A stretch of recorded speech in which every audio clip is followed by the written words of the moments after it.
ರಾಜ್ಯದಲ್ಲಿ ಗೊಬ್ಬರ ಗಲಾಟೆ, ಕೈ ಕಮಲ ಮಧ್ಯೆ ಫೈಟ್, ಯೂರಿಯಾ ಗೊಬ್ಬರ ವಿಚಾರದಲ್ಲಿ ಪರಸ್ಪರ ಮಾತಿನ ಸಮರ. ಬಿಜೆಪಿ ನಾಯಕರಿಗೆ ಕಾಂಗ್ರೆಸ್ ಸಚಿವರಿಂದ ತಿರುಗೇಟು, ಕಾಂಗ್ರೆಸ್ ಸರ್ಕಾರದ ವಿರುದ್ಧ ಮುಗಿಬಿದ್ದ ಬಿಜೆಪಿ ನಾಯಕರು. ಬಿಜೆಪಿಯಿಂದ ಕಾಳಸಂತೆಯಲ್ಲಿ ಗೊಬ್ಬರ ಮಾರಾಟದ ಆರೋಪ, ವಿಪಕ್ಷದ ಆರೋಪ ತಳ್ಳಿ ಹಾಕಿದ್ದಾರೆ ಸಚಿವರು ಹಾಗೂ ಕೈ ಶಾಸಕರು. ಇದು ಒಟ್ಟಾರೆಯಾಗಿ ರಾಜ್ಯದಲ್ಲಿ ಯೂರಿಯಾ ವರಿ ಅನ್ನೋದು ನಿಲ್ಲುತ್ತಾ ಇಲ್ಲ. ರಾಜ್ಯದಲ್ಲಿ ಗೊಬ್ಬರದ ಗಲಾಟೆ ಕೈ ಮತ್ತು ಕಮಲದ ನಡುವೆ ಹೆಚ್ಚಾಗ್ತಾನೆ ಇದೆ. ಯೂರಿಯಾ ಗೊಬ್ಬರ ವಿಚಾರದಲ್ಲಿ ಪರಸ್ಪರ ಮಾತಿನ ಸಮರ ಇದೀಗ ಜೋರಾಗ್ತಾ ಇದೆ. ಬಿಜೆಪಿ ನಾಯಕರಿಗೆ ಕಾಂಗ್ರೆಸ್ ಸಚಿವರು ಇದೀಗ ತಿರುಗೇಟನ್ನ ನೀಡಿದ್ದಾರೆ. ಏನು ಬಿಜೆಪಿ ನಾಯಕರು ಆರೋಪವನ್ನ ಮಾಡ್ತಿದ್ರು, ಅದಕ್ಕೆ ತಿರುಗೇಟನ್ನ ನೀಡಿದ್ದಾರೆ ಕೈಪಾಳ್ಯದಿಂದ. ಕಾಂಗ್ರೆಸ್ ಸರ್ಕಾರದ ವಿರುದ್ಧ ಅದಕ್ಕೆ ಪ್ರತಿಯಾಗಿ ತಿರುಗಿ ಬಿದ್ದಿದ್ದಾರೆ ಬಿಜೆಪಿ ನಾಯಕರು. ಬಿಜೆಪಿಯಿಂದ ಕಾಳಸಂತೆಯಲ್ಲಿ ಗೊಬ್ಬರ ಮಾರಾಟ ಆಗ್ತಾ ಇದೆ ಅನ್ನುವಂತಹ ಆರೋಪ ಕೇಳಿ ಬರ್ತಾ ಇದೆ. ವಿಪಕ್ಷದ ಆರೋಪವನ್ನ ತಳ್ಳಿ ಹಾಕಿದ್ದಾರೆ ಆಡಳಿತ ಪಕ್ಷದ ಶಾಸಕರು ಹಾಗೂ ಸಚಿವರು. ವಿಪಕ್ಷ ಬಿಜೆಪಿ ಏನು ಆರೋಪವನ್ನ ಮಾಡ್ತಾ ಇದೆ, ಆ ಆರೋಪವನ್ನ ಸಾರಾಸಗಟಾಗಿ ತಳ್ಳಿ ಹಾಕಿದ್ದಾರೆ ಕಾಂಗ್ರೆಸ್ ಸಚಿವರು ಹಾಗೂ ಶಾಸಕರು. ಅಂದ್ರೆ ಸರಿಯಾಗಿ ಹಂಚಿಕೆ ಮಾಡಿಲ್ಲ ಅನ್ನೋದು ನಾನು ಕೇಳ್ತೇನೆ. ಇವ್ರಿಗೆ ಸರ್ಕಾರ ನಡೆಸಲಿಕ್ಕೆ ಬರ್ತಾ ಇಲ್ಲ.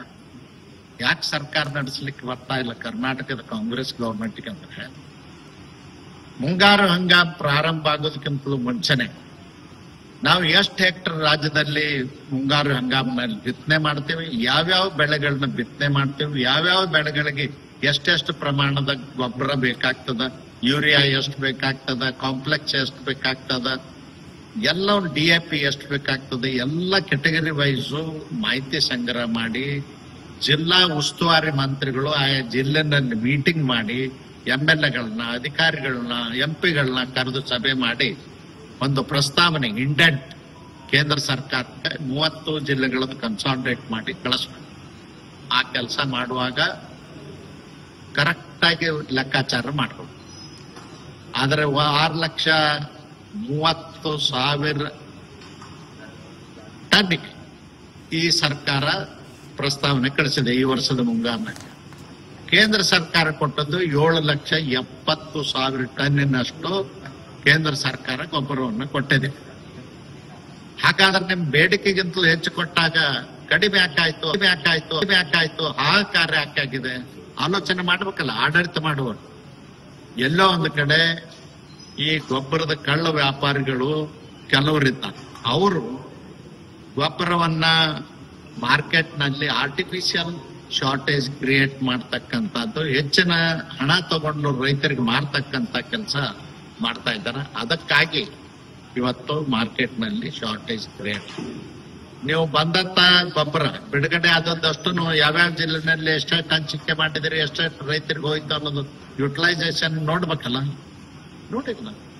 ಉಸ್ತುವಾರಿ ಮಂತ್ರಿಗಳಂದ್ರ ಶೋಪೀಸ್ಗಳಲ್ಲ.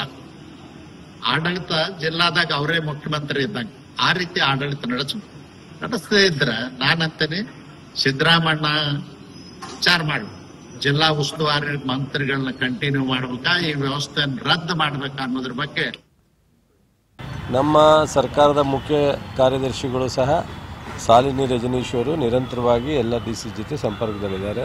ನಮ್ಮ ಕಾರ್ಯದರ್ಶಿ ಸೆಲ್ವಕುಮಾರು, ಕಮಿಷನರು ಪಾಟೀಲು, ಡೈರೆಕ್ಟರ್ ಪುತ್ರ ಸಹ ನಿರಂತರವಾಗಿ ಈ ವಿಚಾರದಲ್ಲಿ ಸಂಪರ್ಕದಲ್ಲಿದ್ದಾರೆ. BJPಯವ್ರಿಗೆ ಏನಾಗಿದೆ, ಏನು ಮಾಡೋಕ್ಕೆ ಕೆಲಸ ಇಲ್ಲ. ಕೇಂದ್ರದಲ್ಲಿ ಹೋಗಿ ಇರೋ ರಾಜ್ಯ ಸಮಸ್ಯೆನ ಹೇಳೋದಕ್ಕೆ ದಮ್ಮಿಲ್ಲ. ಏನಂತಾರೆ ಕನ್ನಡದಲ್ಲಿ, ನಮ್ಮ ಮಂಡ್ಯ ಭಾಷೆಯಲ್ಲಿ ದಮ್ಮಿಲ್ಲ. ನಾನು 15 ದಿವಸ ಮುಂಚಿತವಾಗಿ ಎಲ್ಲ MP ಗಳಿಗೆ ಲೆಟರ್ ಬರೆದಿದ್ದೀನಿ. ಈ ರೀತಿ ಸಮಸ್ಯೆ ಆಗುತ್ತೆ, ನೀವೆಲ್ಲ ಕೋಆರ್ಡಿನೇಟ್ ಮಾಡಬೇಕು ಅಂತ. 4 ಜನ ಮಂತ್ರಿಗಳಿಗೂ ಲೆಟರ್ ಬರೆದಿದ್ದೀನಿ. ಮತ್ತು ನಮಗೆ ಬೇಕಾಗಿರ್ತಕ್ಕಂಥ ಅವರ ಅಲೋಕೇಶನ್ ಪ್ರಕಾರನೇ 1.5 ಲಕ್ಷ ಏನು ಮೆಟ್ರಿಕ್ ಟನ್ನು ಸರಬರಾಜು ಆಗಬೇಕು. ಅದ್ರ ಬಗ್ಗೆ ನಾನು 1 ತಿಂಗಳಿಂದ ಮಂತ್ರಿಯವ್ರನ್ನ ಭೇಟಿ ಮಾಡಿಕೊಟ್ಟಿದ್ದೀನಿ. ನಾನು ಸಹ ಪತ್ರ ಬರೆದಿದ್ದೀನಿ, ಮುಖ್ಯಮಂತ್ರಿ ಕೈಲೂ ಪತ್ರ ಬರೆಸಿದ್ದೀನಿ. ಇನ್ನೇನು ಮಾಡಬೇಕಂತ ವಿಜೇಂದ್ರನಿಗೂ ಅಶೋಕ್ಗೂ. ಇದು 100ಕ್ಕೆ 100 ಕೇಂದ್ರ ಸರ್ಕಾರ ಸರಬರಾಜು ಮಾಡ್ತಕ್ಕಂಥದ್ದು. ನಾವು ಒಂದು ಡಿಸ್ಟ್ರಿಬ್ಯೂಷನ್ ನಮ್ಮದು 100ಕ್ಕೆ 100 ಕೇಂದ್ರ ಸರ್ಕಾರದವರು ಈ ಸಪ್ಲೈ ಕೊಡ್ತಕ್ಕಂಥದ್ದು. ಯಾರು ತಪ್ಪಂತೆ? ನಾನು ಈ ಇಶ್ಯೂನ ಪೊಲಿಟಿಕಲ್ ಇಶ್ಯೂ ಮಾಡೋದು ಬೇಡ ಅಂತೇಳಿ ನಾನು ನಮ್ಮ ಮುಖ್ಯಮಂತ್ರಿಗಳು ರೈತರ ಸಮಸ್ಯೆನ ಸಂಪರ್ಕ ಇಟ್ಕೊಂಡು ಬಗೆಹರಿಸೋಣ ಅಂತೇಳಿ ನಾನು ಇಲ್ಲಿವರೆಗೆ ಪೊಲಿಟಿಕಲಿ ಟೀಕೆಗೆ ಹೋಗಿರಲಿಲ್ಲ. ಇವ್ರು ಪೊಲಿಟಿಕಲಿ ಟೀಕೆಗೆ ಹೋದ್ರೆ ನಾವು ಪೊಲಿಟಿಕಲಿ ಮಾತಾಡಬೇಕಾಗತ್ತೆ, ಅನಿವಾರ್ಯ.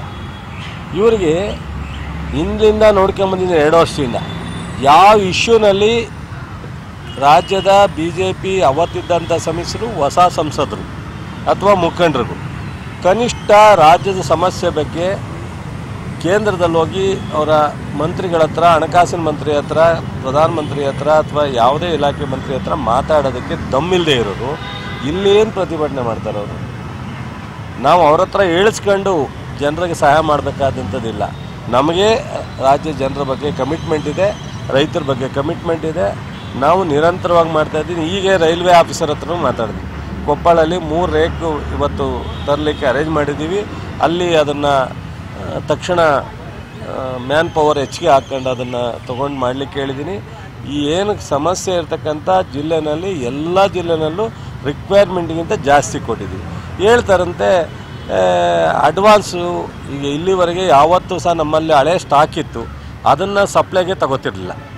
ಈ ಬಾರಿ ಹೊಸದಾಗಿ ನಿಮ್ಮ ಹತ್ರ ಹಳೆ ಸ್ಟಾಕ್ ಇದೆಯಲ್ಲ, ಹಳೆ ಸ್ಟಾಕ್ ಇರ್ತಕ್ಕಂಥದ್ದು ಈ ರೀತಿ ಮುಂಗಾರು ಬೇಗ ಆದಾಗ ಅಥವಾ ಏರಿಯಾ ಜಾಸ್ತಿ ಆದಾಗ ಹೆಚ್ಚು